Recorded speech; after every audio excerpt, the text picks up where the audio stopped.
tarda, benvingudes, benvinguts a una nova sessió del cicle que he posat per nom Recuperem l'autèntica història de la nació catalana per ara tenir més forces de raó per recuperar la llibertat.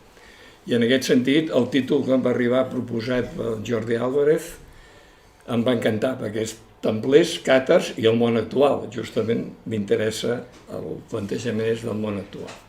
El Jordi Álvarez ens vam conèixer amb un sopar que és d'aquests dels més interessants que pot haver-hi des del punt de vista de recuperar l'autèntica història de Catalunya, que va ser el darrer simposi, el novembre de l'any passat, de l'Institut Nova Història. I és un lloc on des de fa 30 anys hi ha un nucli que estan recuperant contracorrent sense subvencions i dedicant-hi les hores lliures que poden, moltes més, suposo, molts dels professionals que s'hi cobren per explicar una història falsa de la nació catalana, estan recuperant l'autèntica història. I avui, doncs, aquest sopar s'ha traduït en aquesta conferència d'avui, on en Jordi Álvarez, que llicenciat en estudis d'administració d'empresa, m'acaba d'aclarir que no s'hi dedica, però que dedica gran part de la seva força justament a fer aquestes investigacions històriques que són les que calen per poder conèixer realment el nostre passat i tenir més força pel present nostre. Doncs gràcies, benvingut. Això serà, ell farà una introducció i després hi ha preguntes, sigui directament del públic, sigui a través d'internet. Gràcies. Bueno, el tema és complicat. Templers i càtars és una cosa, en principi, que és molt antiga. És a dir, els càtars seria del segle XIII, els templers també, i haurien desaparegut, no? Si hem afegit món actual, això ja és com un spoiler de dir, potser no va desaparèixer tot, no? Sobretot dels càtars, i dels templers també, se n'ha parlat molt, hi ha molts de llibres, però hi ha com una mena de consens en què no se sap res. O sigui, el que s'ha volgut fer són reconstruccions de què és el que pensaven els càtars. I una de les falques és dir, allò es va esborrar tot perquè no es pogués com reproduir després, no? De manera que si ho haguéssim fet bé, doncs no sabríem absolutament res, ni tan sols que hi hagués hagut gent càtars, ni que hi haguessin guerres, ni res d'això, no? De fet, la idea original, que avui hem parlat amb el Larry, era una situació cronològica, no? És a dir, ell em preguntava, desapareixen els templers i apareix la càbala. Té alguna relació? Això també era molt complicat, no? Però sí que cronològicament és tot seguit. És a dir, aviam, ho veig bé? Val. És curiós, aquest senyor seria en Jaume I el Conqueridor, i ell és fruit de les guerres càtares. És a dir, el seu suposat pare, en Pere el Catòlic, va entregar a Jaume I, quan era jovenet, a l'enemic, diguem-ne, en Simó de Montfort, amb la idea que en Jaume I es casés amb la filla d'en Simó de Montfort i no hi hagués guerra. Llavors, curiosament, en vida d'en Jaume I és quan s'acaben les guerres càtares, o sigui que els càtars desapareixen. Llavors, en Jaume I s'educa a l'Orde del Temple, al castell de Montsó, per després de desig de la seva mare, i en vida seva desapareix l'Orde del Temple. I llavors, en vida seva, apareixen els estudis de la càbala que els patrocina ell. I dius que és molt curiós, no? Que cronològicament una sola persona ho visqui tot, això, no? Llavors, això és sospitós, no? En el sentit que la cronologia, si canviem les coses d'època, llavors el relat és molt diferent. És a dir, aquí tenim que en Jaume I es mata tot. Però no només això, sinó, a més, la influència de Catalunya sobre Occitània. És a dir, ens diuen que també en Jaume I va renunciar a qualsevol cosa que tingués a veure amb Occitània. Això també és una cosa que alguns historiadors, almenys, han dit, és molt estrany això, no?, que renuncies a tota una terra. Llavors, si anem ara farem un viatge en el temps, llavors, aviam, aquí. Això és un manuscrit fabulós d'en Joan de Nostradama, que era provençal. El seu germà era Nostradamus, ja el coneixeu. Doncs això està escrit per ell mateix, o sigui, per fer després una història de la Provença. Llavors, clar, ell va tocant totes les coses que havien passat a la Provença, però també a Catalunya, perquè llavors els comtes de Barcelona van passar a ser, segons ell, eren reis de la Provença. Segons la història, no, eren comtes de la Provença i Pou, no? Llavors, quan ell toca el que serien les guerres càtares, no fa servir aquesta paraula, càtara. Ell diu que hi havia una gent allà, a tota Occitània, que eren arrians. I això és molt diferent. L'arrianisme, una falca bàsica, seria negar l'essència divina de Jesucrist. Això, segons les paraules modernes nostres, negar l'essència divina de Jesucrist, que el que podria ser, ja ho veurem després, és negar l'essència divina d'una altra persona, que això és molt diferent, no? Aquesta és una. I l'altra és que, en Nostradama, ens diu que aquestes guerres que hi va haver era simplement França que es volia expandir i arribar precisament a la Provença, a la Mediterrània, i fer feina a la Mediterrània, que després a través dels Anjou. Llavors, en aquell moment, França era París i voltants, tan sols. Llavors baixen cap avall i ens apareix tot això dels càtars i tot plegat. Sí que Occitània és terra templera, ja ho parlaré després, no? Bé, una altra cosa que ens diu Nostradama és que el que cobejaven aquests francesos de per dalt eren dos nuclis. Un era a Narbona, això és Avinyó. Un era a Narbona. Narbona era el gran centre jueu. És a dir, el gran rabí, no es deia així, però la figura màxima d'aquest món jueu era Narbona. I molt a prop està Avinyó. Llavors, a Avinyó, ho sabem, no?, que hi havia hagut els papes. El que passa és que si ho mirem cronològicament, els papes hauria sigut després. Però Nostradama, que era provençal i vivia a prop d'Avinyó, ell sabia que aquests papes ja hi eren abans. O sigui que aquí hi ha una mena com d'engany. Ara mateix ens diuen aquells papes, si van anar a Avinyó és perquè hi havia problemes a Roma, etc. No? I estaven a Avinyó simplement d'una manera temporal. Però si us fixeu com el Palau dels Papes d'Avinyó encara s'aguanta dret, amb unes parets ben grosses, i si us fixeu la gent és així petita, o sigui, això és immens, això no és temporal, això és per sempre més, no? Llavors aquí, de fa un temps tinc una certa passió per aquests russos de la nova cronologia, i ells també diuen el mateix, no? Que aquí els papes havien estat sempre, però Avinyó simplement era una sucursal d'una altra figura espiritual que podria estar a Alexandria, a Bizanci o potser inclús a Etiòpia. El que passa que modernament es considera que tot això són fantasies, tot i que veiem mapes, molts llibres que ho expliquen diuen no, són fantasies medievals. Bé, jo ho ensenyo així. Llavors, una cosa que a mi em feia sospitar molt era que dels càtars s'hagués de reconstruir allò que ells creien sense que hi hagués cap base escrita ni res, no?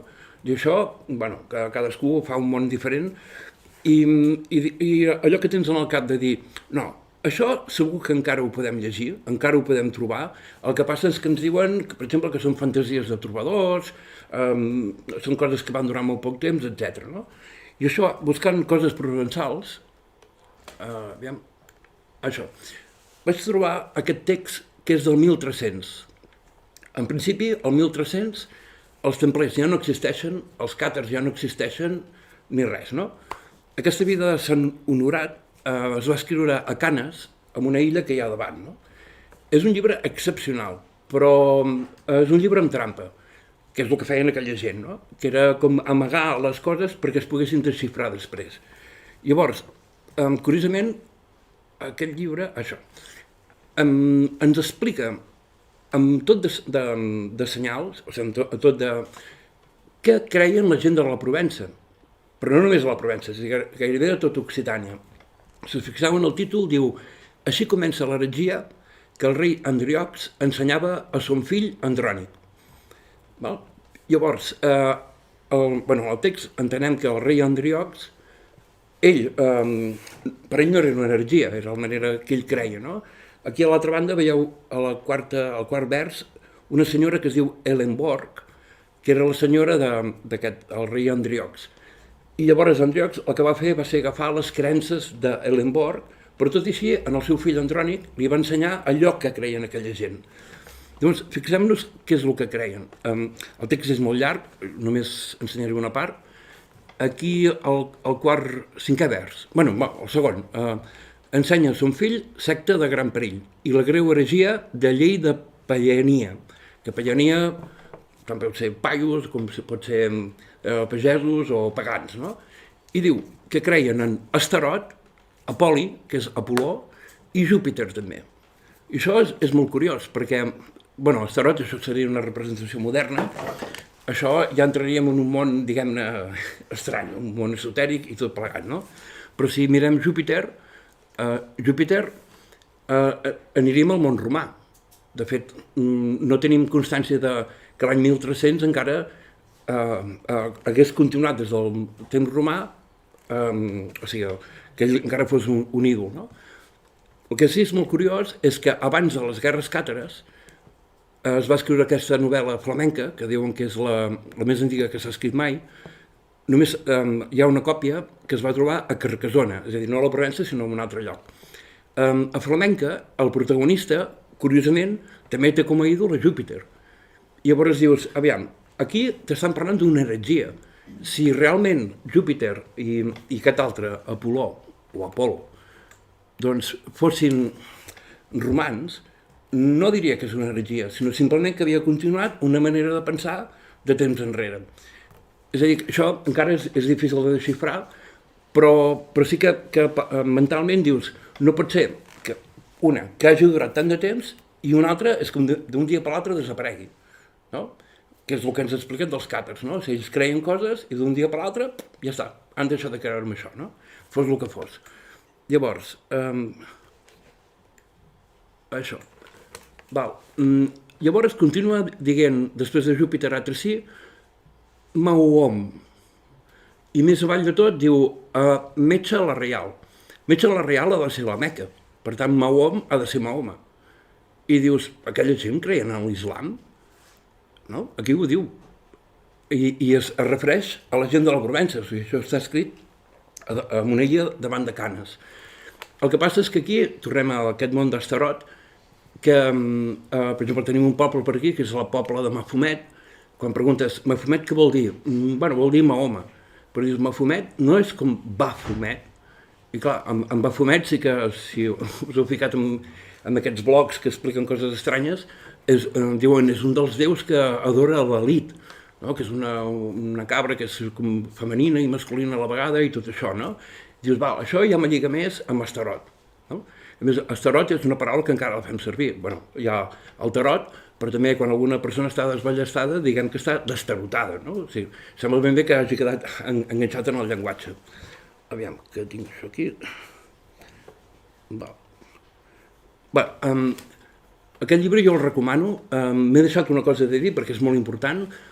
La dona, que us he ensenyat el nom abans, Ellen Borg, és molt curiós que en aquest llibre el nom d'aquesta dona està repetit moltes vegades i no hi ha cap vegada que l'escrigui igual. En canvi, tots els altres noms de verbs o persones, etc., sempre els escriu igual. I això deu ser un missatge del poeta de dir, de totes les formes que he escrit Ellen Borg, no n'hi ha cap que sigui correcta, però és molt semblant. Per exemple, a vegades és Ellen Borg sense H, de vegades hi ha dues L's, de vegades és Alingborg, etc. No? I això ja veurem que és molt important després, no? Un altre text d'aquella època, és a dir, estem en un món ja no només cronològic, sinó en el mateix espai, on hi ha càtars, hi ha templers, hi ha aquesta, diguem-ne, heretgia. No? Doncs un dels... Ai, està aquí, això. Un dels textos més importants d'aquell temps seria el Conte del Graal. No? El Conte del Graal també s'ha interpretat sempre fent servir una simbologia cristiana. Per què? Perquè després, tot el que surt en aquest llibre, el de Cristians de Troyes, tots aquests elements s'han cristianitzat. De manera que després s'ha anat enrere i ha dit, hi ha una safata, sí, clar, aquesta safata hi havia el calze on Jesucrist va fer l'últim sopar. En aquest llibre no ho diu, això. És que no hi ha ni una sola referència cristiana, ni una.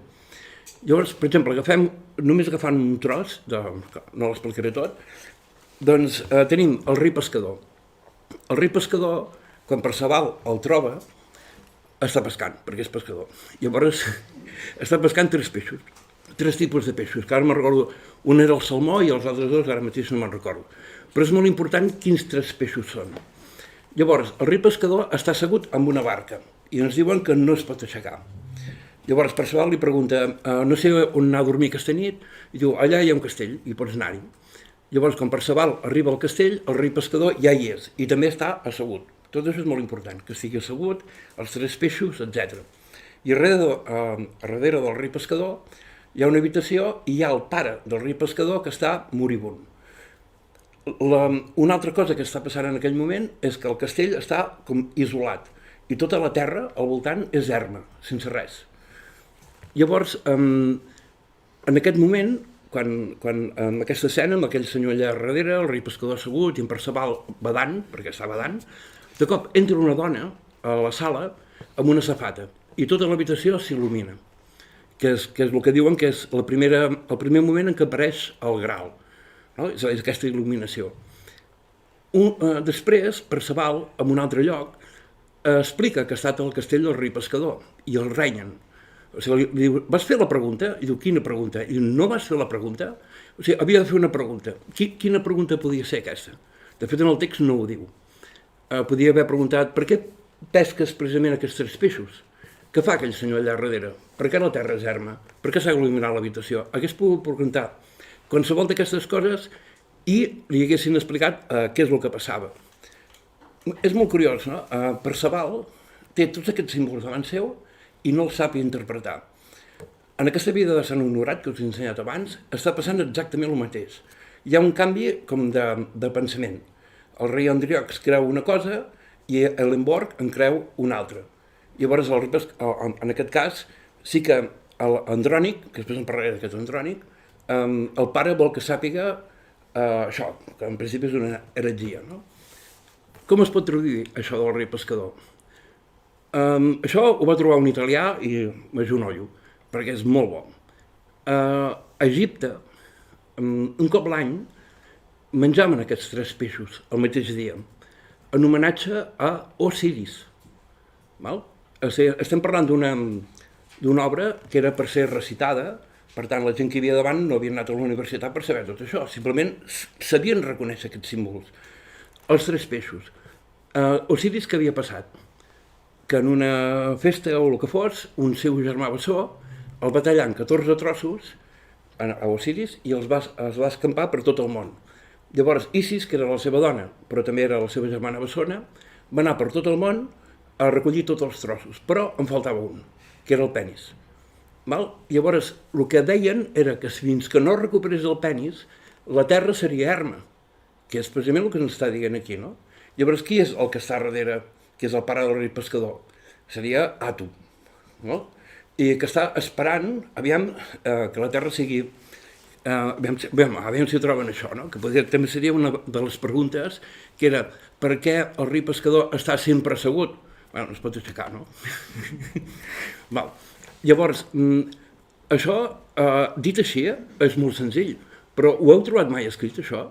Sempre van a buscar coses del cristianisme, i no, hem d'anar a Egipte, és Osiris. Llavors falta una cosa, la dona entra amb una safata a la sala i la sala s'il·lumina. Qui pot ser aquesta dona? Aquesta dona és Isis.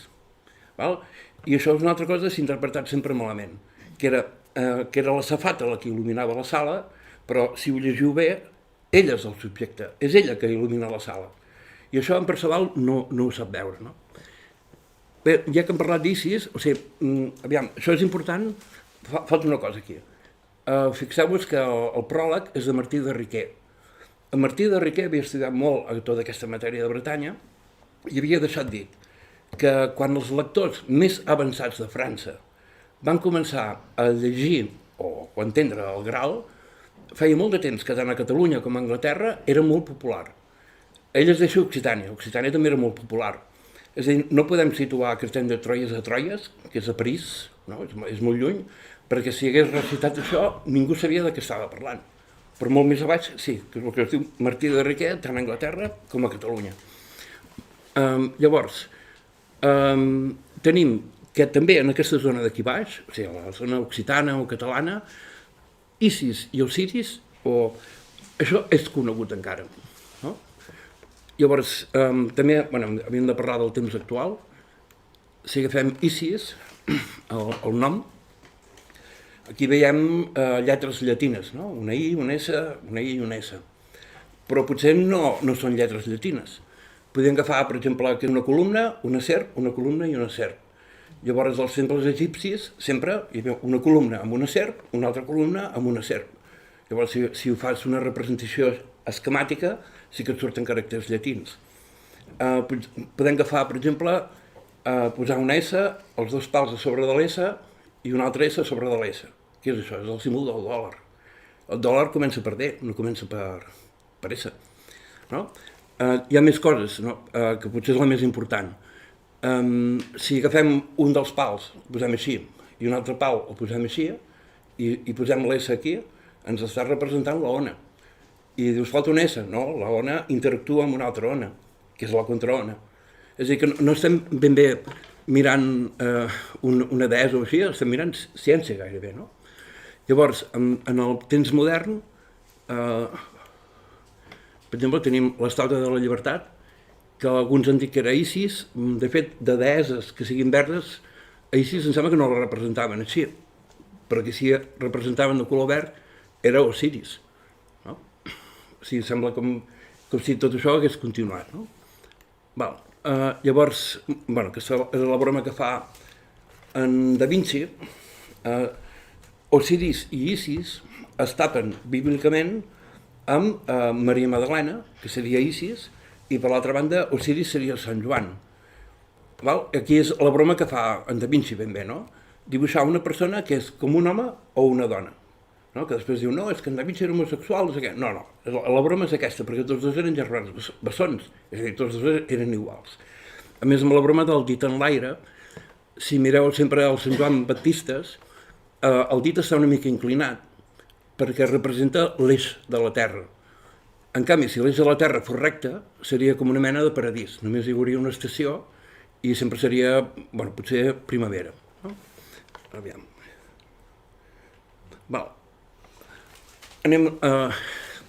Vaig aprofundint. Ja veieu que com agafo tot això des d'un altre... És a dir, no des del tronc principal que s'ha treballat, aquestes especulacions sobre els càtars i tot plegat, sinó agafant aquella època i veiem què ens en diuen. No?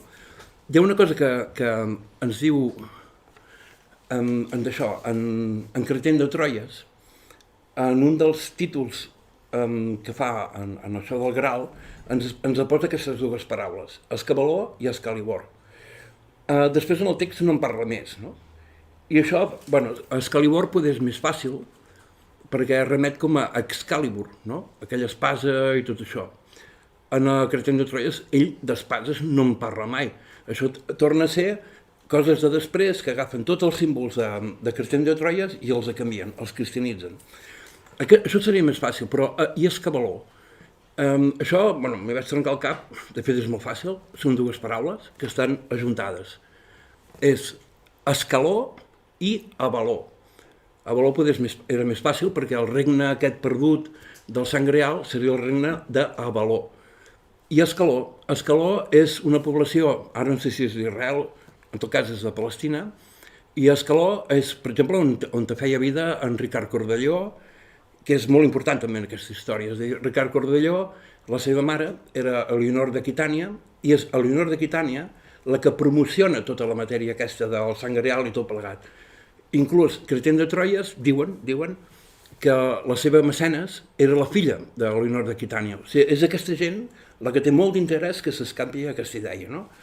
Llavors, tenim això, llavors Excalibur què podria ser? Alibor, això és el que ens estava dient aquest poeta. És una de les maneres d'escriure Alibor que falta, Alibor. O sigui, no és una espasa, és una dona. I hem de saber quina dona és aquesta, no? Aquesta és la gran gràcia, segons el meu entendre, vaja. Jo sí que, ho explicaré després, de fet abans ho hem parlat, no?, d'això que ens remet directament a aquesta dona, a Alibor. Llavors, de valor, un detall important és que abans de Cretén de Troyes s'escrivia en berra, aquest regne, era el regne d'Avaró. I això, aquest regne el podem trobar és a Beiró, és a la Ruerga, i és precisament allà on surt l'Orde del Temple. Aquest és el regne perdut. Llavors això, bueno, si podeu, hi heu pensat algun cop, com és que no hi ha hagut mai una unió política entre Catalunya i Occitània? Això, bueno, de fet ja ho he explicat a l'Institut Universitari una mica, que sí que hi era aquesta unió política entre Catalunya, Occitània i Anglaterra, però a través de l'Orde del Temple, que és el que unia els tres llocs. Més, aviam, després del nom càtar en si, hem vist que Nostradama no el feia servir, i ho hagués pogut fer, no? En la seva època ja era conegut tot això. Càtar sempre s'ha escrit així, amb TH, almenys en català s'ha fet així, i Catalunya, fins fa molt poc, s'escrivia també amb TH. La T ja la sabien escriure els catalans abans, per tant ens està dient un altre so. No? I és molt curiós com Càcer i Catalunya s'assemblen, no? Fins al punt que s'ha dit que Catalunya vindria de terra de càtars, o sigui, Càterland. No? Llavors, amb això, una altra cosa que crida l'atenció és que si diguem Càcer, dius, hi ha una gent molt a l'est, allà a les estepes, aquelles russes i tot això, que ja se'n deien així de càcers. Encara tenim països com Kazakhstan i tot això, no? En principi, bueno, no té per res a veure, no? Aquella gent és molt llunyana i això, no? Però, en canvi, en els estudis de paleogenètica, que és estudiar l'ADN antic, han trobat que tots els mascles de la península, bascos inclosos, tenim ADN dels càcers d'allà. El que passa és que, i les dones no, o sigui, les mateixes dones peninsulars han seguit transmetent la mitocòndria, que és el que fan les dones, i en canvi els mascles hi ha un moment que es talla. Depèn de com ho situen en el temps, no hi ha cap explicació.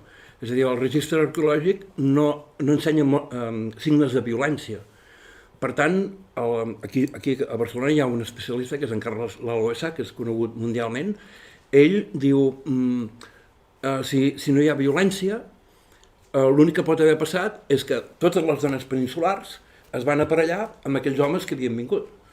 I els homes peninsulars es van deixar d'aparellar, si no hi ha violència. Però si ho posem una mica més endavant en el temps, sí que trobem la violència. Llavors, amb això al cap, pensava, no hi ha ningú que hagi relacionat els càtars aquests amb els càtars de per allà, no amb ideologia, sinó com un poble. Doncs sí, vaig trobar, no sé el nom, és un periodista de Badalona que escrivia amb pseudònim, amb una erudició extraordinària. Llavors ell picoteja un parell de coses només, no? La cultura del cavall també ve dels càcers. Dius, no, bueno, els àrabs també en tenien, sí, però és diferent. El que van trobar els càcers, els d'allà, era l'estrep, l'ús de l'estrep. És a dir, això vol dir que muntes en un cavall, falques als peus i et queden les mans lliures. I llavors pots agafar una arma. Llavors necessitaven cavalls més grossos perquè els blindaven, era com una mena de tanc. Llavors això era molt lent però molt efectiu. En canvi, els del sud tenien cavalls petits, que ara són els cavalls de carrera, petits i molt ràpids. Per tant, arribaven al camp de batalla, però després no podien portar una arma, sinó caien del cavall. Si sembla una tonteria, però l'ús de l'estrep és un salt tecnològic molt important en aquelles guerres antigues. Això també ve d'aquell món d'allà, dels càcers. I una altra cosa que ens ve d'allà, que també ho deia aquest noi de Badalona, és com fas els pobles. Els càcers feien pobles rodons, amb els carrers també rodons, i l'església o la sinagoga o el que toqués al mig. Per què? Perquè la muralla externa era la primera línia de defensa. I si l'altre superava aquesta primera línia de defensa, encara et podies defensar en els carrers, que no eren rectes, que poden disparar de cara, sinó rodons, i en tot cas és tu que ho coneixes millor, no? Això és a Carcassona, al sud, un poble que es diu Bram. Però també podem trobar, a l'Empordà hi ha un grapat, per exemple, agafat l'Ullastret, que és més petit que Bram, i això és també d'aquella gent dels càcers. Llavors, amb aquestes guerres que diguem càtares, que ja hem vist, com ens deia Nostradama, que és simplement l'expansió de França, podria ser que les guerres fossin contra aquesta gent que havien vingut des d'allà i que els volguessin expulsar. i que amb els anys haguessin fet tota aquesta comèdia, que si la ideologia, que si la religió, que si una cosa i l'altra, no? Que és això, quan mires temps enrere està tot enganxat i tot cristianitzat, sempre tot cristianitzat. Una altra cosa que tenim d'aquestes èpoques antigues és aquesta figura que en diguem el Pantocràtor, que segurament està mal dit, no? Això també apareix just en aquest temps que hi ha càtars, que desapareixen els càtars, que els templers i tot plegat, no? Si ens diuen que aquest senyor és Jesucrist, que és el que fan, no? Dius, és molt curiós, la iconografia va canviar molt. El Jesucrist que veiem ara està clavat a la creu i moribund, i aquest senyor està ple de vida. No? Hi ha més elements aquí, però dius, no, aquell lleó és Sant Tomàs, no, aquell toro és no sé què, no? I espera un moment, perquè el lleó, el toro i tot això són símbols astrològics, no? Llavors, aquest senyor està vestit amb roba bizantina. Si fos Jesucrist, que seria el que és ara Israel o Palestina, així? No, és roba de Bizanci, a més, en roba d'emperador. Què més veiem? Potser molt important, no? Els dos dits així. Això potser és més complicat d'acceptar o d'entendre-ho així. Ho explicaré d'una altra manera. Heu vist aquest llibre que us he ensenyat, La vida de Sant Honorat, que el fill es diu Andrònic. Si busquem un Andrònic, això ho va fer l'Andreu Marfull, ens trobarem un emperador de Trebisonda, que és a l'actual Turquia. Aquest senyor va passar a ser després l'emperador de tot Bizanci i va fer un discurs sorprenent. Estem just en aquesta època, estem un parell de generacions abans d'en Jaume I. O sigui, estem ben en aquell món. Doncs aquest senyor, l'emperador Andrònic, de cop els diu a la gent, tot és de tot. Va renunciar a viure a Palau i es va vestir com la gent del carrer amb un discurs que era completament revolucionari, a més, venint d'un emperador. De manera que la gent d'allà, els grans, diguem-ne, nobles i tot això, van dir, aquest senyor ens fotrà el negoci en l'aire. Llavors van agafar i el van torturar, però ben torturat, perquè cap més altre emperador se li acudissin aquestes idees, no? El cas és que el missatge d'Andrònic havia corregut per tota la Mediterrània i també va córrer com havia mort. Anirem ara a trobar en Jaume I, curiosament. Aquest Andrònic, la seva companya, era la seva neboda, que es deia Eudòxia Comnena. Tenim l'Eudòxia Comnena, que de cop fuig de Bizanci i apareix a Barcelona, segons els historiadors, per casar-se amb Alfons el Cast, que era el rei d'aquí. I, curiosament, aquest Alfons el Cast el que va fer va ser casar-se amb una senyora de Castella. Llavors, l'Eudòxia Comnena va anar a Montpeller i es va casar amb el senyor d'allà, o sigui, com si fos l'alcalde, no? I la filla que van tenir tots dos, és la Maria Montpeller, que és la mare d'en Jaume I. Estem en aquesta mateixa zona, ens trobem que una de les llegendes que hi ha, a més, des de passat Marsella fins gairebé Cartagena, serien com una mena de mares de Déu del mar que haurien arribat. És a dir, la idea seria, Jesucrist no va morir a la creu, sinó que va poder baixar, però estava força malament, i la Maria Magdalena estava embarassada. Llavors van fugir de per allà on estaven, van arribar a la Provença, van tenir una descendència, i aquesta descendència serien els reis merovingis. És una història absolutament calcada de la història de l'Eudòxia Comnena. Tenim l'Andrònic com en Jesucrist, torturat, tots dos, una persona que surt d'allà, que seria la Maria Magdalena, o bé l'Eudòxia Comnena, que va precisament a la Provença, i llavors ens falta una cosa, l'Eudòxia Comnena estava embarassada o no? El que sabem és que ens diuen que en els capítols matrimonials, quan es va casar, va dir, si tenim una filla, serà la senyora de Montpeller, perquè fins a llavors sempre eren homes. I dius, que curiós, no? O sigui, potser és que saps que tens una filla. I és exactament la mateixa història. O sigui, d'una persona embarassada que arriba fins a la Provença i tot això. Bé, aquí ja podíem trobar, quan hem dit allò d'Excalibur, que seria una dona, Alibor, segurament hauria de ser l'Eudòxia. El que passa és que la diferència amb el nom, Alivor i Eudòxia, és molt gran, no? Però, per exemple, la dona d'en Jaume I passa a ser Violant d'Hongria, però, si ho busqueu, veureu que quan ell estava a Hongria es deia també Alivor o Elenbor, i després li canvien el nom quan arriba aquí, com a Violant, no? El que és molt important amb això és si Andrònic fos aquest senyor, representat en moltes esglésies, no només a Taüll, a l'Empordà també en tenim unes quantes, a l'altra banda del Pirineu també, a l'Aragó també hi és, representat exactament igual. Jo el que vaig fer va ser dir, bueno, si aquest senyor era de Trebisonda, a Trebisonda hi deu haver alguna cosa. Doncs, bueno, ara la ciutat es diu Trabzon, hi ha una església molt antiga, que és l'església de Santa Sofia, i curiosament uns alemanys, no fa pas molt, van descobrir que a les pintures que havia a l'església hi havia unes pintures a darrere. I van treure les pintures més modernes i es van trobar exactament amb això. Però el mateix que veiem aquí a l'Empordà, sobretot a la part nord, exactament igual. De manera que si miréssiu les pintures aquelles de per allà i no us ho diguessin, diríeu, això és a Taüll. I no, és allà, és exactament igual, clavat, no? A Trebisonda, que seria, ara la ciutat és Trabzon, o Trebison, o així, no? Bueno, amb tot això ens faltava els templers.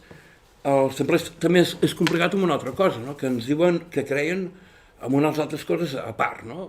Que no tenien res a veure amb els càtars, que no tenien res a veure, evidentment, amb tot això, però és exactament la mateixa zona geogràfica, és la mateixa.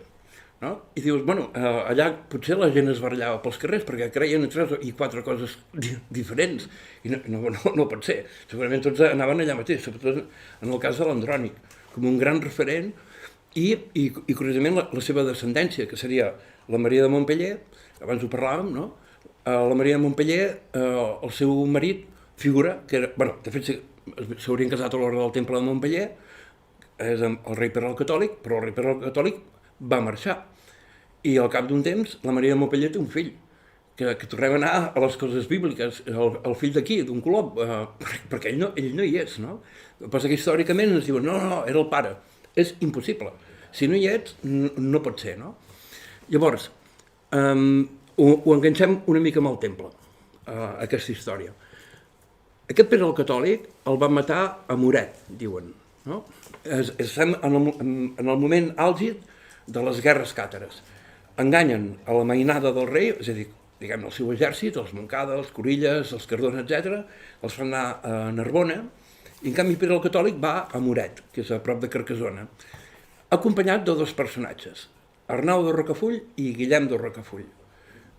I maten el rei. Això els reis no es maten mai, ni en els escacs ni enlloc. És a dir, que aquest senyor no el consideraven per rei. Però els que són testimonis d'això són Arnau de Rocafull i Guillem de Rocafull. Aquest parell, després els veurem, lluitant amb els càtars, lluitant contra els càtars, lluitant contra el Vaticà, a favor del Vaticà, etc. No? Més amb una guerra en les que si realment els càtars creien que aquest món era de pas i que havien de ser bons homes i purs, no agafaven l'espasa, i en canvi hi ha una conxorxa gairebé internacional per matar-los a tots, no? És desproporcionat, no? És que no té cap mena de sentit. Al revés, són molt fàcils d'enganyar, perquè si no agafen l'espasa, diu, tu, mira cap allà, i li prens l'or que està aquí, no? I l'altre diu, bueno, ho he fet bé, igualment aquest món jo no el vull, jo vull el món que ha de venir després, no? Aquests Rocafulls, no parlaré, una mica més, sí, us remeto a una xerrada que està a internet, que vaig enllaçar els Rocafull d'aquella època amb els Rockefeller moderns. I, curiosament, només una pinzellada, aquells Rocafull, que eren d'Avaló, és a dir, eren de la Roberga, d'on està l'Orde del Temple, eren banquers i guerrers. Banquers en el sentit que batien moneda, o sigui, no agafaven, com ara, per exemple, posem els botín, que compren diners i els venen. No, ells els feien, i els Rockefeller actuals són guerrers, ara hi ha guerres per ahí, i també banquers, exactament igual, no? A part de més coses, no? I hem vist també com a la zona d'influència dels Rockefellers, que estan a Nova York, hi trobem aquesta simbologia que havien trobat, per exemple, en el Graal i companyia. Hi ha més. al museu que tenen els Rockefellers a Nova York, hi trobareu el Pantocràtor, hi trobareu les tombes dels comtes d'Urgell, que són les úniques tombes que tenen, les dels comtes d'Urgell. Trobareu el claustre de Sant Miquel de Fluvià, perdó, de Sant Miquel de Cuixà, el claustre de Sant Guillem del Desert, que és més amunt. És a dir, però ells que podien comprar-ho tot, precisament van comprar les coses d'aquesta terra, no van comprar coses d'Alemanya o d'Anglaterra o així, només les coses d'aquí, com si diguessin, això era nostre, no? És la meva família. Llavors, amb això dels templers, que ja hauria molt a parlar, que encara estem aquí, això. És curiós, això ho va trobar a la Tienza, i és una cosa espectacular. Aquesta línia vermella,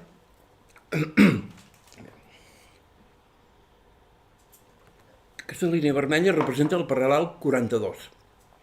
És un paral·lel, per exemple, que passa per Girona, a Pals, i acaba a Baiona.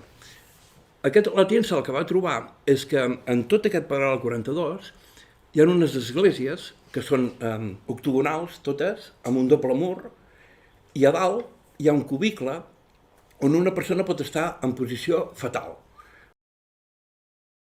entre la mare. Ell va estudiar més la zona de Castella. A Castella, en aquestes esglésies, els hi diuen la linterna de los muertos. I la Tienza allò rumiant va dir, esclar, la linterna és la il·luminació. I els muertos és perquè quan entres en un orde, mors a la teva vida anterior. No? I aquesta posició feia cridar l'atenció de potser deixaven algú allà dalt que s'estés uns dies així, llavors naixia, però on? Doncs els Rockefellers també van comprar una de les pintures d'aquesta església, la tenen a Nova York, i la Tienza estudiant això diu, és la manera d'entrar a l'ordre del temple. És a dir, els deixaven allà penjats en una església. I això ho tenim també, això és a Girona, segurament veieu la catedral, a l'esquerra, doncs hi ha Sant Pere de Galligans, i aquí a baix a la dreta hi ha Sant Nicolau, que també és octogonal. Això, 200 metres més amunt, és just al paral·lel 42. I reprodueix una altra vegada el mateix, no? A les torres octogonals, amb el doble mur, aquí, de fet, tot això està refet. Si aneu a Llastret, al Poblat, també ho veureu a terra, que hi ha el doble mur octogonal. És a dir, que en tota aquesta línia s'estaven fent això. La gent entrava a l'ordre del temple. No sé exactament, ni jo ni ningú, exactament si tots els que eren de l'ordre del temple havien de passar per aquí o si no, simplement alguns càrrecs. No? Llavors, jo el que em vaig entretenir a fer va ser, ell va estudiar a Castella, jo vaig mirar Catalunya i Aragó, Galícia no ho he mirat, però vaig allargar la línia, aviam què m'hi trobava. I en una banda de la línia, que seria Itàlia, anem a parar just a sobre el Vaticà, en un lloc que es diu Prima Porta, que és molt suggerent, la primera porta. I allà simplement hi ha un palau molt antic i diuen que era de l'emperador August. I dic, mira, quina casualitat, no? I llavors vaig anar cap a l'altra banda, això és als Estats Units, i hi ha aquesta torre, que és també octogonal, el doble mur es veu, això sí que no, i hi ha un estudi fet per això és Newport, entre Nova York i Boston. Boston és 42, és just a sota, o sigui, tornem a estar igual. Això no té res a veure amb Colom ni amb res d'això, no? És una cosa a part. Llavors, sí que hi ha un senyor de Newport, ara fa molt poc, ha fet un assaig fabulós sobre aquesta torre, i diu que era com una mena d'observatori, que és el primer que fan els anglesos per instal·lar-se als Estats Units, a partir d'aquesta torre. Seria la torre fundacional, no? Bueno, més coses de l'ordre del temple les trobem als Estats Units, també. Per exemple, això és la casa del temple, es diu així, House of the Temple. Temple és una paraula catalana o occitana. Això és ben bé a darrere de la Casa Blanca, en línia recta a darrere. Hi ha 33 columnes, esclar, perquè aquí és això que molts han sospitat, no? L'ordre del temple va desaparèixer o es va reformular. És a dir, va anar canviant de manera de fer. Si anem a temps antics, l'ordre del temple figura que desapareix, però apareixen tot d'ordres diferents. per exemple, l'Orde de Sant Joan, l'Orde de l'Hospital, l'Orde de Montesa, l'Orde de Calatrava, etc. I on s'instal·len? Doncs precisament allà on estava l'Orde del Temple. Això una cosa també havia explicat, que segles després els Rockefellers tenen Standard Oil, el 90% del petroli del món, llavors ells mateixos inventen una llei antitrust per desmuntar Standard Oil, de manera que desapareix aquesta gran empresa que tenia gairebé tot el petroli del món i apareix Shell, Texaco, British Petroleum, etc. No? Que són societats anònimes. No, si és anònima no pots saber de qui són. Agafes una de les empreses i dius el 30% és d'aquesta, el 10% és d'aquella i al final no hi arribes. Però en canvi fa tan sols 4 anys la Fundació Rockefeller va dir que renunciaven al negoci del petroli. I dius, però si no era teu, si des del 1917 no ho era. I dius, no, sí que ho era, sí que ho era. Doncs amb l'Orde del Temple van fer exactament igual. Desapareix, diguem-ne, Ordre del Temple, Standard Oil, desapareix i apareixen tot d'ordes petites que tenen exactament el mateix. I després hi ha aquesta sospita que la nova invenció és una de les piràmides de la maçoneria, no totes. Seria aquesta, la dels ritus escocès. Això és ritus escocès, no? Aquí hi ha més detalls a mirar, per exemple, el número del carrer, que és el 1773, també és molt... hi ha una continuïtat. Llavors, una altra mostra de que l'Orde del Temple no havia desaparegut mai, ho tenim això, això ja ho coneixeu, no? És un colom com a Amèrica, i aquestes creus que són? I diu, no, és la creu de Sant Jordi, no, és la creu de l'Orde del Temple, no? I això, per exemple, amb l'Ovídia, allà que s'havia d'Empúries, hem trobat moltes creus, perquè tot l'Empordà és ple, i esclar, dius, mires i és que és l'Orde del Temple. I diu, no, és Sant Jordi, és l'Orde del Temple. La presència és ben bé fins ara, no? Bueno, si podria parlar més, però ho deixem i fem preguntes.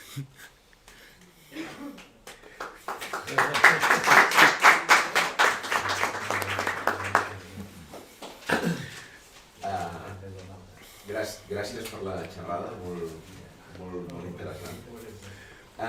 Quan parles de la llum, quan parles dels càtars, quan parles de tot el que passa aquí al Llenguadoc o a l'Occitània, també s'ha sentit, històricament, que, jo torno amb la càbala, que la càbala té origen allà i després trobes que tant Girona com Barcelona són llocs molt importants pel món cabalístic. I potser Narbona també, no? Tota aquesta línia. Sí. Llavors, com ho pots arribar a lligar tot això? Perquè no n'has parlat gens de la càbala. No, perquè no estava en el títol. No, jo vaig estar temptat de tot. No, que has vingut. No, la càbala potser és molt fàcil o potser és molt difícil, no ho sé. No, però és que has parlat de símbols molt cabalístics. La llum és cabalística. El calze és cabalístic. Mira... I quan parles de la Isis que arriba amb la safata i es fa la llum és energia, és l'energia de la càbala. I la safata aquesta potser és el calze que rep l'energia. I tot lligat amb els templers i amb en Rockefeller, si realment els Rocafull estan relacionats amb la càbala, potser són els que han passat el coneixement cap al Rockefeller, i el Rockefeller ha sigut capaç de materialitzar-lo d'alguna manera, no? Amb tot l'imperi que va muntar. Una cosa... Tinc idees per veure si t'escriu alguna cosa, perquè... No, això, que és lo graciós, no? Que estem en el temps d'en Jaume I. S'acaba una cosa, s'acaba una altra cosa, i n'apareix una de nova, no? Bueno, si has vist allà abans que deia Escabaló, Cabaló, dius Cabala? No, també. Però... Sembla més com... això ho havia pensat, no? Jo, en un principi de tot, abans d'entrar en tot això, la pregunta que em feia era molt existencial, no? De dir, tinc accés al coneixement real o realment m'han educat d'una manera que no pugui arribar mai, no? Llavors, ja que no me perdi, però això és complicat, això, és aquí com vaig entrar en tot això. Llavors, la pregunta era, aquesta que fas tu, els Rockefeller saben les coses o no les saben? Anem al món de la càbala, en Jaume I era un rocafull, estic convençut 100%, no? Què fan aquella gent? Van cap a Bizanci, o llocs així, els hi prenen llibres, els hi prenen coses i els aporten cap aquí. i necessiten gent que entenguin aquests llibres, que són aquests, diguem-ne, jueus, els que estan és en aquest moment que s'estan apropiant d'un coneixement que ells no tenien. Llavors, el que hi ha darrere de tot això és aquesta gent, Ordre del Temple, Rocafulls i companyia. Clar, perquè lligat amb tota aquesta ràtzia contra els càtars, que en certa mesura tu estàs negant o dius que simplement estaven intentant treure els de Kazakhstan que venien del baix o... Sí.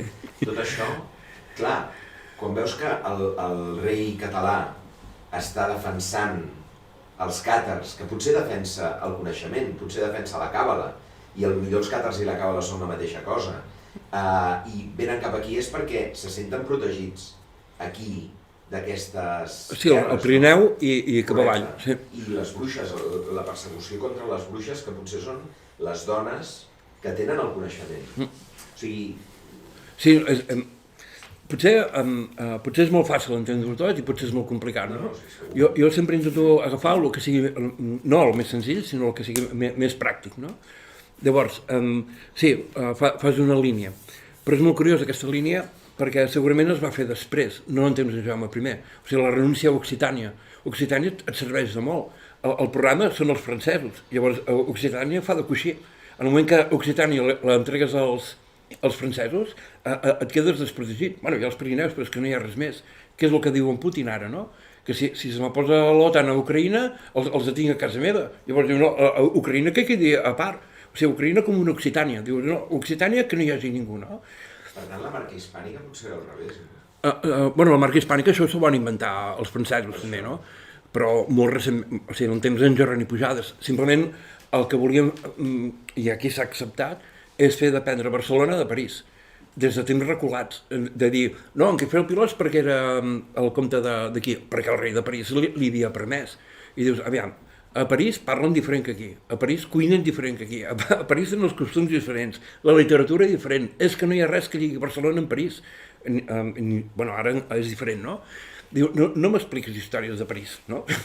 I llavors aquests el que van fer, que va ser aquest d'allò, és el que li va poder va assassinar en Jorrani Pujades, que es deia, aviam, de la Marca, a Pere de la Marca. O sigui, precisament ell mateix es deia Marca, fixa't, i s'inventa la marca hispànica, no?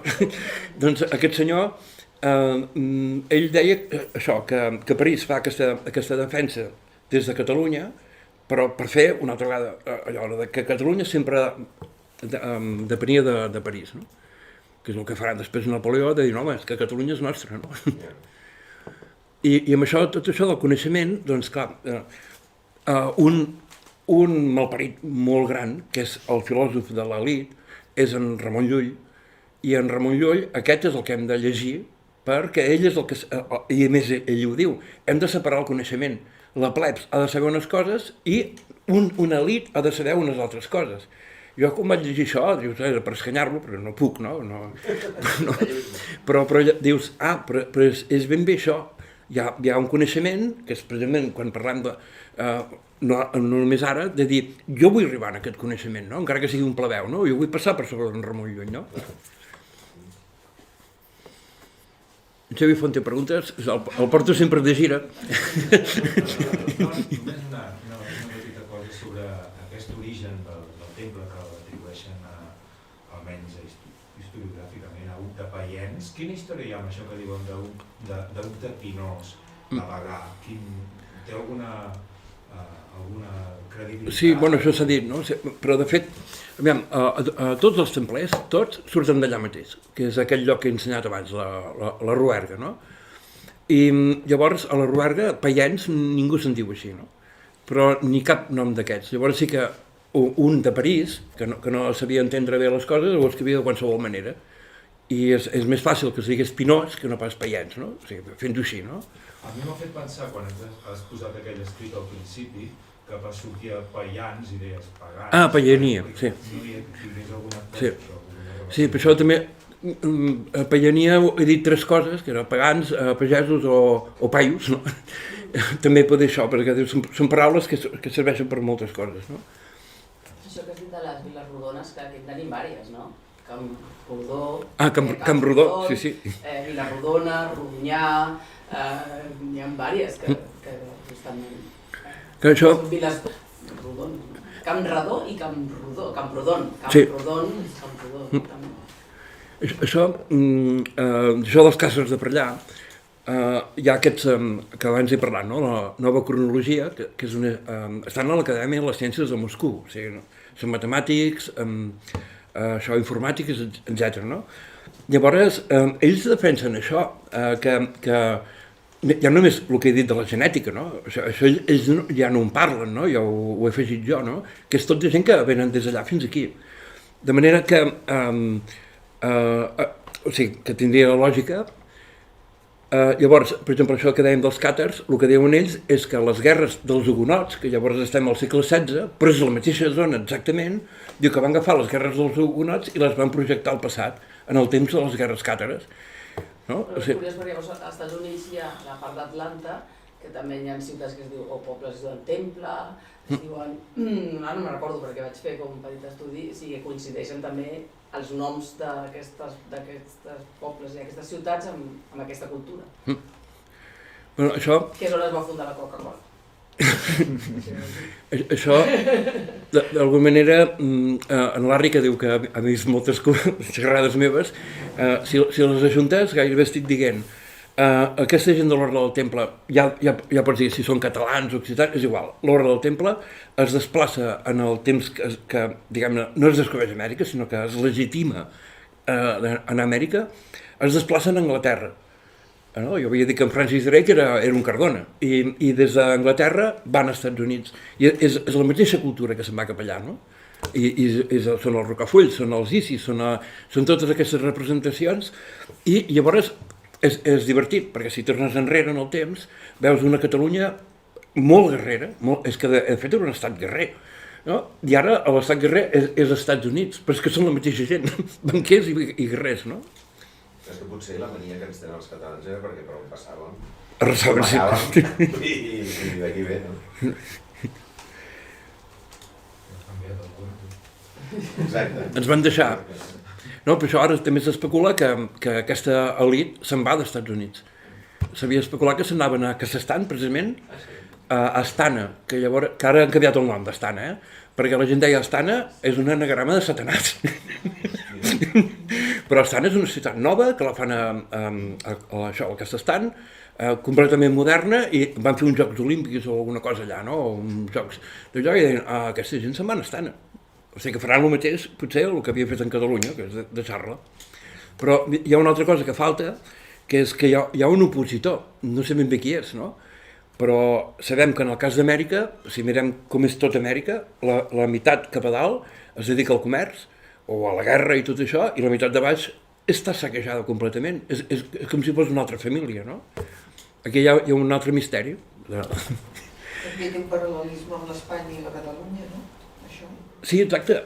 Aquesta gent, o sigui, si anem al moment d'Amèrica, són els catalans o els templers, ja hem vist que els que van a Amèrica, però després no, després s'instal·la una gent a Madrid, que són aquests Habsburgs, i diu, no, això és meu, i això continua. De manera que ara ja ni tan sols podem dir que els catalans havien anat allà.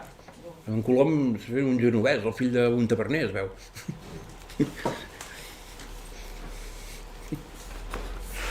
Et deixes sense saber, no? Un pou de coneixement.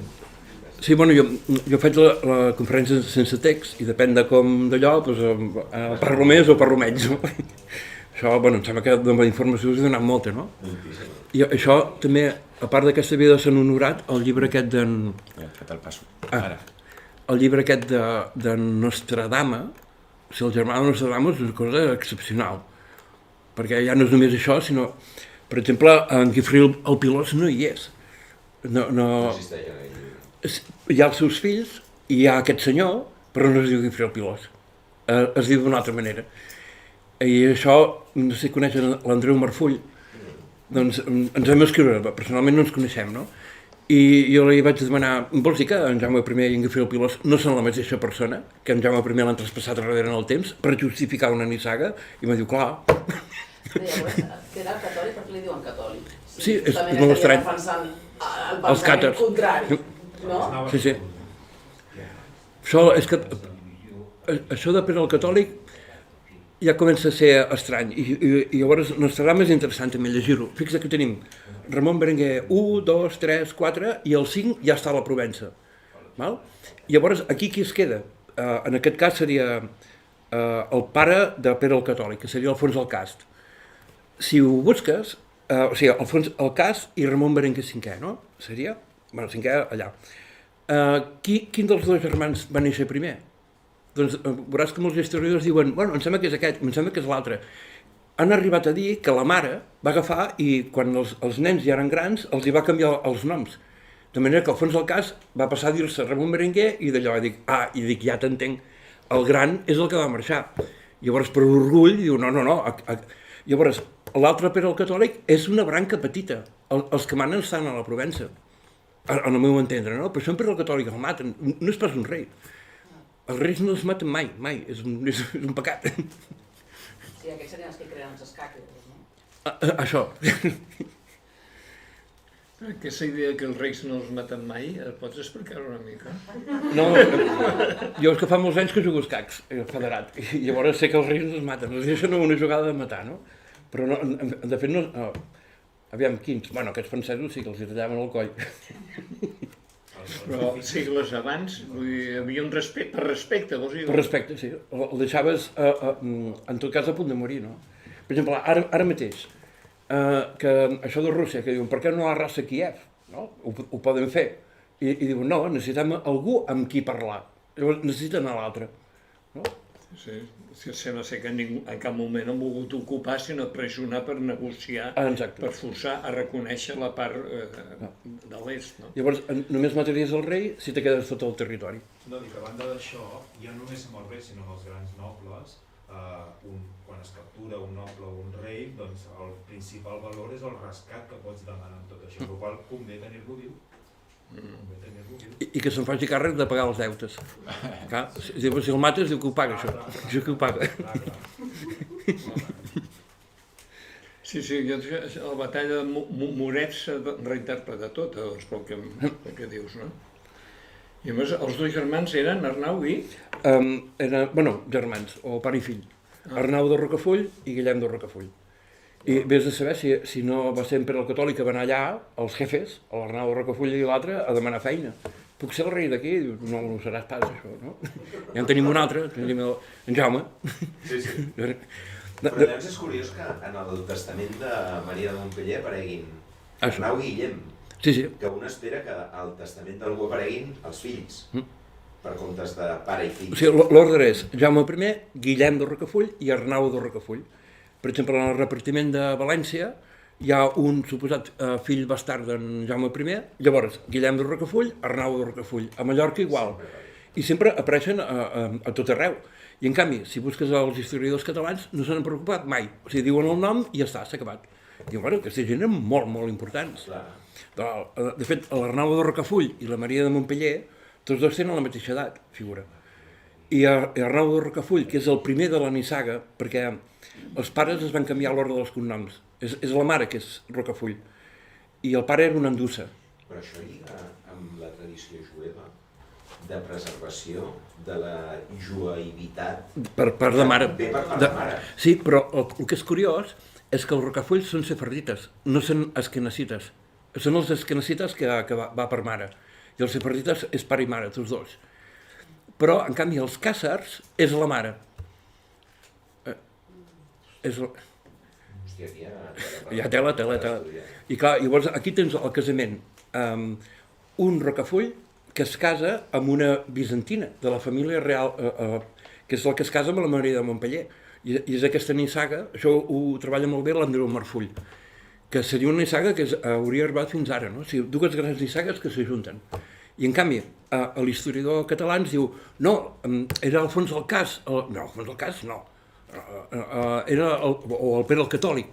No, aquest no és l'important és l'Arnau de Rocafull, que és una nissaga que continua fins ara. Però tot això dels Rocafull, que no se sap pràcticament res, és la idea aquesta que reflexen del món càtar, del dualisme aquest del bo i el dolent, que el bo sempre està amagat, el dolent és el que es veu, però no perquè, simplement que el físic és el el que porta maldat, per dir d'alguna manera, i lo espiritual porta més la bondat, no? I relacionat amb el Rocafull, que no es veuen mai, en canvi qui es veu el Jaume I és que estan posant allà una davant, sí. Una davant, i l'altre no es veu i va sempre amagat.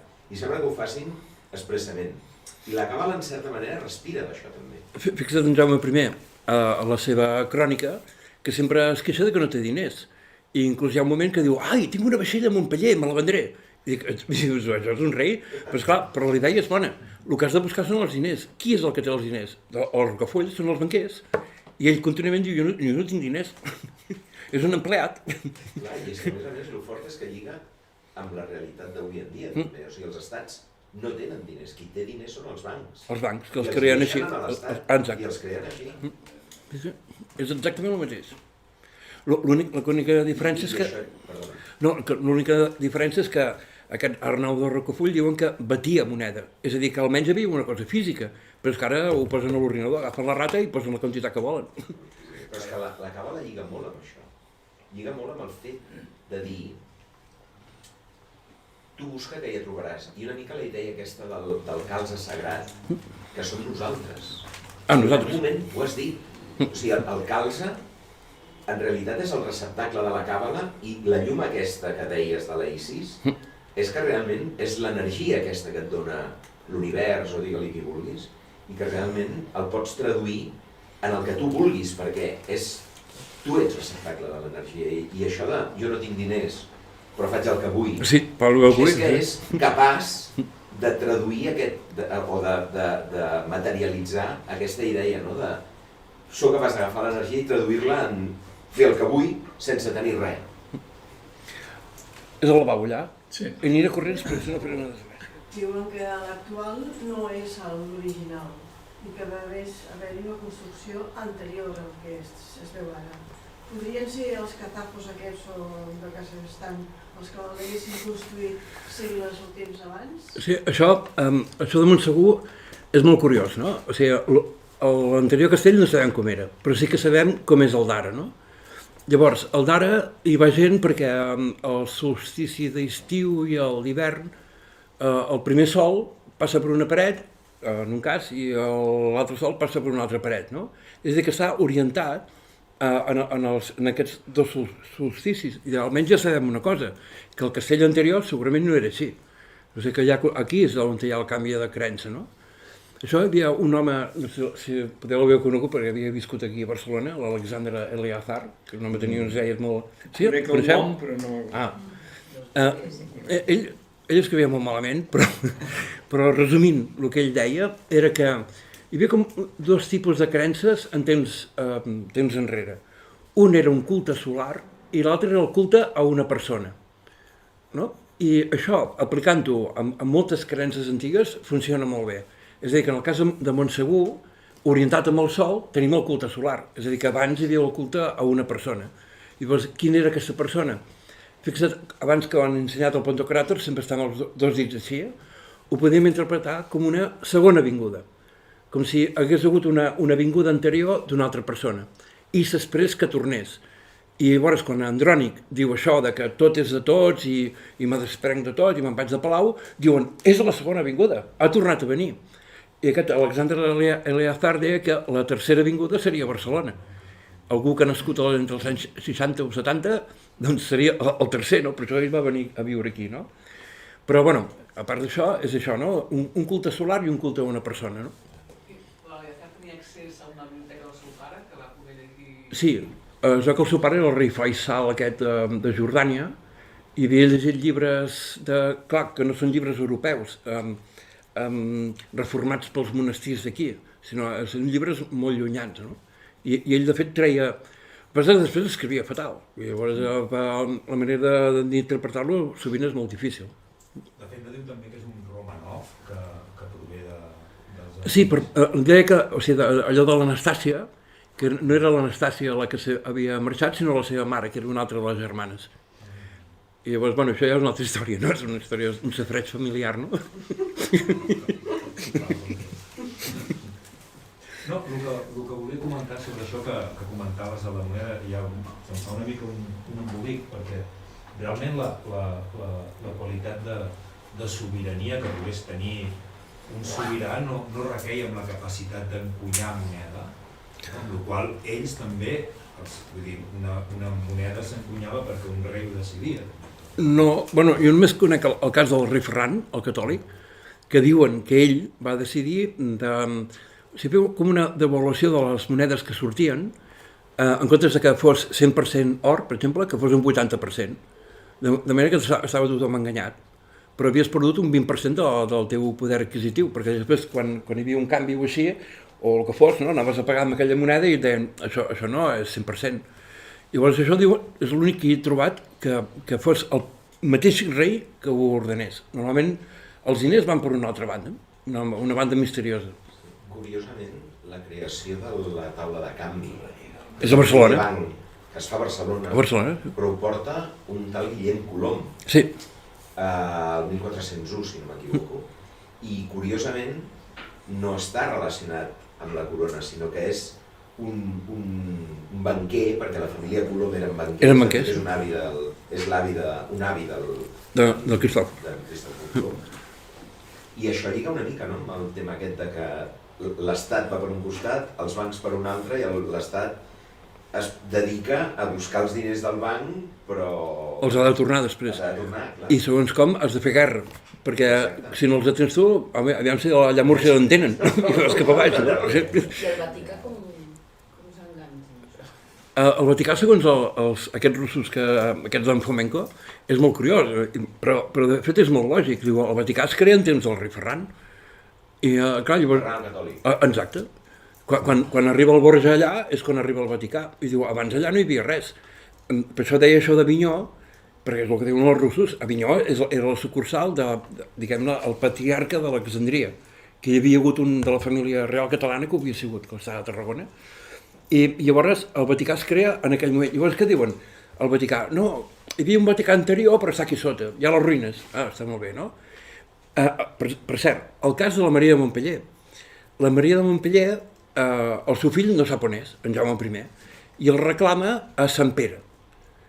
Quin Sant Pere? Diu, home, Sant Pere del Vaticà. Vale, molt bé, Sant Pere del Vaticà. Quan ella hi va arribar, va morir en allà. I llavors el van enterrar a sota, amb Santa Peronela. És a dir, hi havia Santa Peronela i la Maria de Montpeller, totes dues. Llavors, dius, i on estan aquestes tombes? Bueno, clar, es va fer el Vaticà Nou i aquestes tombes s'han perdut. I dius, o sigui, els paletes van agafar, diu, para Herrera, ¿te suena de algo? I no, pues, diu, no pot ser, no? Si no és que les havien enterrat en un altre lloc, en un altre Sant Pere. I llavors anem a Deulofeu. En Deulofeu estava convençut que Sant Pere de Rodes era el castell del Graal era allà. I a més, fixa't, el rei pescador i allà hi ha Sant Pere pescador. Però és que, clar, i el tio deia... Bueno, però és per allà. I llavors és molt curiós que Sant Pere de Rodes s'hagués creat a partir d'una cova. En principi era un senyor de Narbona que havia baixat per allà i així, no? I tenim, per exemple, en el Quixot, que hi ha la cueva de Montesinos, que també hi ha dues dones, no? Són dues, no? Bueno, hi ha diverses, hi ha la mare, o sigui, hi ha tot un seguit de dones plorant, i n'hi ha una que està amb un senyor que està moribund, que està amb el cor, que es troba allà un home que està com, hi ha ratos que està una mica despert, ratos que està a punt de morir, i hi ha, no me'n recordo si són 3 dones aquí, ja. I llavors hi ha un d'aquesta matèria de Bretanya... Sí. Quan m'has pensat en l'escena de la cueva, quan vagin a la cueva de Montesinos i tot. Hi ha una obra catalana que és Blandín de Cornualla, que curiosament el seu company és Quiot, no Quixot, però sí Quiot, gaire. I a la cova aquesta també hi ha dues dones. I això em feia ballar el cap de dir, aviam si em Deulofeu, així, allò, potser no ho va veure, que la Maria de Montpeller hagués anat a Sant Pere de Rodes a exigir el seu fill i l'haguessin enterrat amb aquesta Santa Peronela. Perquè just després d'això és quan hi ha el pic de peregrinacions a Sant Pere de Rodes. No, ja ho dic clar, no per mirar unes restes d'un apòstol de feia 1.200 anys, però d'una persona molt propera. I la Peronela és la que es casa amb en Ramon Berenguer arrel del... Amb en Ramon Berenguer IV. Del pare aragonès que renuncia al seu regne per donar-lo al Ramon Berenguer. Sí.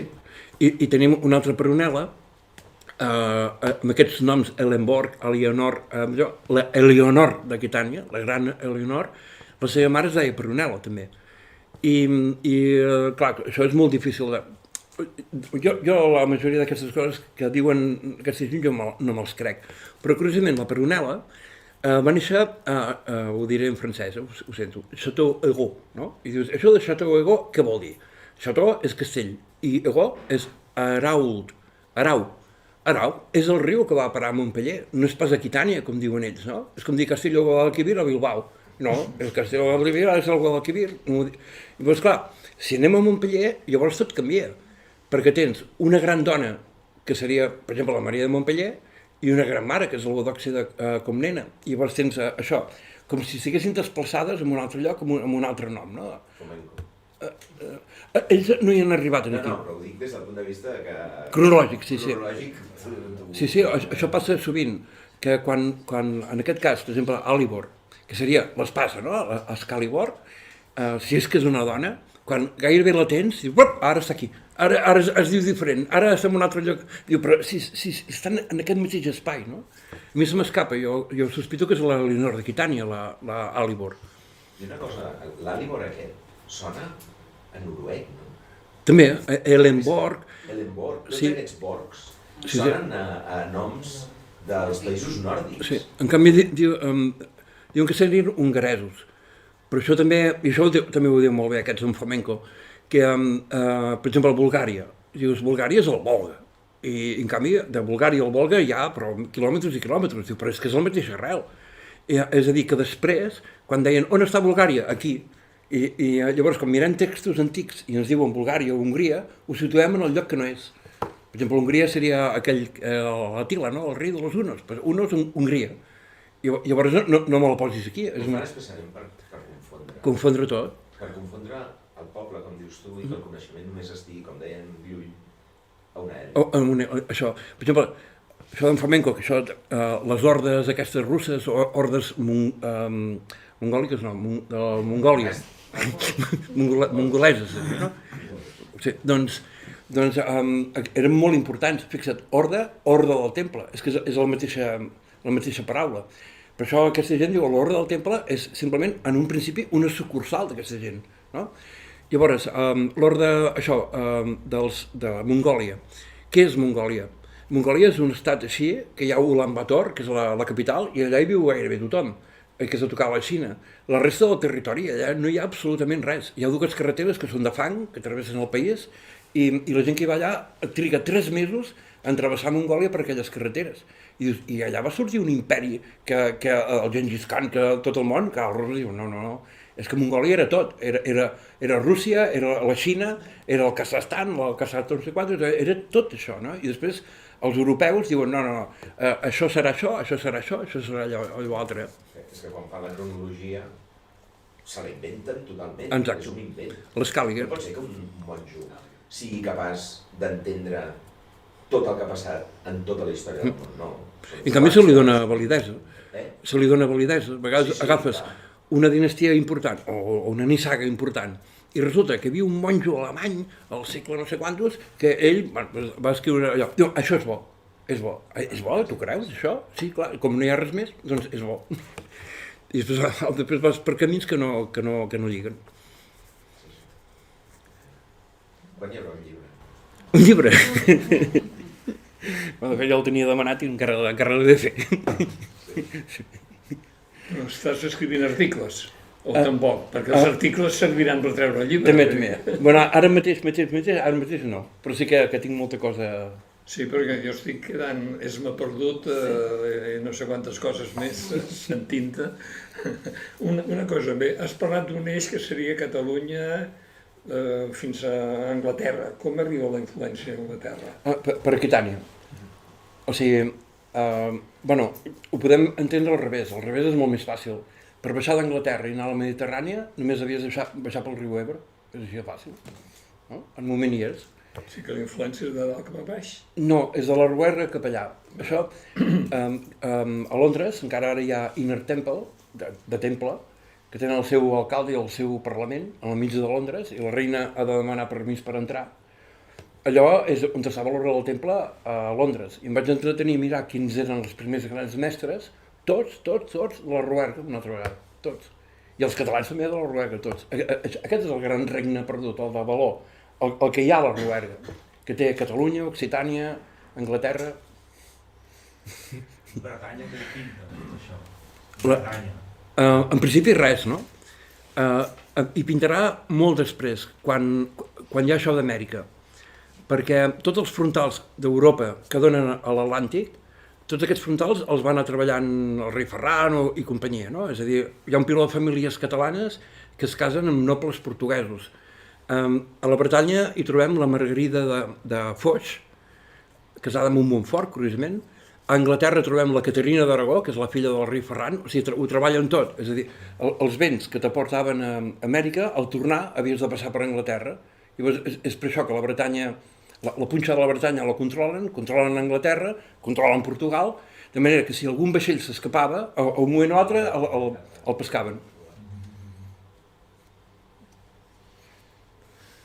Un pou de porta de tornada cap a la costa bretona. Bueno, cap a la costa bretona i el que sigui el canal de la Mànega. O sigui, l'anada la fas pels Elisis, però la tornada aprofites la corrent del Golf que projecta cap al nord, o sigui, va de sud a nord. No, aviam. O sigui, el camí de tornada, aquella torre que us he ensenyat, de Newport, entre Nova York i Boston, el camí de tornada surt d'allà. Si mires a windy.com, que t'ensenya per satèl·lit els vents, surt ben bé de Newport i et porta fins a Anglaterra i es bifurca a Galícia. Sí. Bueno, l'únic que vull dir és que si arribes a Amèrica, més o menys per la zona equatorial o tropical, o sigui, agafant els Elisis, la via que es fa per... Canàries, Cap Verd i això. Tot això, a la tornada, o bé vas a un paral·lel més amunt, no? Sí, és el de Newport. Allà tens una corrent, així que un cantó et porten els vents, però d'allà surt la corrent del Golf, que és un corrent que és marítim, que et porta, el puja cap a més o menys la mateixa zona, cap al canal de la Mànega... Aquest no l'he vist mai. Bueno, però és que no es veu, però... No, això, mira, com a curiositat també, a Portugal també trobem l'Orde del Temple allà molt important. Llavors, amb això de Newport, que en principi és el camí, per exemple, que feia servir en Francis Drake. Pujava fins allà i després tornava. Llavors vaig buscar qui havia... O sigui, ho faig diferent. Us he ensenyat el paral·lel 42. Doncs a Baiona, que seria la part de Galícia, que és 42, cada any celebren l'arribada dels germans Pinsoes, no? Els Anes Pinsoes, cada any. I els historiadors se n'en riuen, perquè diuen que aquesta gent, que eren portuguesos, haurien arribat per baix i es van passar a Portugal. Però dius, no, és que van venir per dalt. Llavors, vaig buscar allà a Newport qui havia descobert quins europeus havien sigut. I curiosament eren dos germans portuguesos, que es deien Castro Real, o sigui que ja no eren aquests, no? I vaig buscar què se'n va fer d'aquest parell. Doncs un resulta que va agafar el vaixell i es va perdre, i no l'han trobat mai més. I llavors què va fer el germà? El va anar a buscar i també es va perdre. I dius, que bo. Clar, tapes dos germans amb uns altres dos germans i dius, què fem més? No, ara els maten, no sé qui, no? Llavors, com ho sabeu que van descobrir allò? Si tots van desaparèixer. Hi ha una altra cosa també que reforça tot això que és molt interessant. La ruta moderna que es fa per tornar ara, normalment també s'agafa aquesta direcció però paren a Cap Verd. I de Cap Verd, si van cap al Mediterrani, doncs van en línia més o menys recta cap a Portugal. Què passa? Com els vents predominants venen del nord, apunten cap a Lisboa i acaben arribant a Gibraltar. No? Què passa? Això es fa perquè ara hi ha aparells, diguéssim, el que es diu l'aparell Marconi, que et permet agafar vents de través, vents de gairebé, diguéssim... En temps real, no? No, vull dir, vents que et venen gairebé de cara. Però clar, amb aquelles caravel·les que anaven amb veles quadres, allà o agafes popa o no baixes, popa o través, vull dir que et vingui del darrere. Per tant, pràcticament el que fan ara els velers moderns, que van de Cap Verd fins a Gibraltar apuntant a Lisboa, no ho podríem fer. Aleshores és normal que seguissin fins dalt i després baixessin des de Bretanya, perquè ens entenguem, pel que és la costa francesa i portuguesa, que té molt de sentit. Per això ho tenien controlat, això. Bé, no sé si hi ha alguna pregunta més. Hi ha hagut algun per internet? No?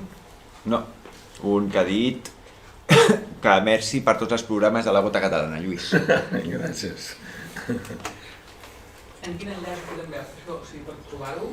A la Gota Catalana, Val. si mireu els directes, trobareu el directe i en 3 o 4 setmanes, quan tingui un moment, l'editaré, tallaré, filtraré volum, milloraré la imatge i ho tornaré a penjar com a vídeo. L'enllaç actual és el que serveix, el que s'ha distribuït és l'enllaç No, de YouTube. Que entreu a YouTube i busqueu l'enllaç, Sí, millor. YouTube, poseu la Gota Catalana, sortirà el canal de la Gota Catalana de YouTube i allà trobareu l'enllaç d'avui, l'enllaç de demà. Sí, i en de les emissions en anteriors directe, també. busques vídeos d'en directe i... Espera, que miraré que estigui configurat que es pugui veure. Bé, doncs si no hi ha cap més pregunta, moltes gràcies a en Jordi Álvarez, m'ha deixat enlluernat, t'ho agraeixo molt i confio que aviat tornis per anar-nos il·luminant amb aquestes investigacions que estàs fent. Moltes gràcies i fins aviat.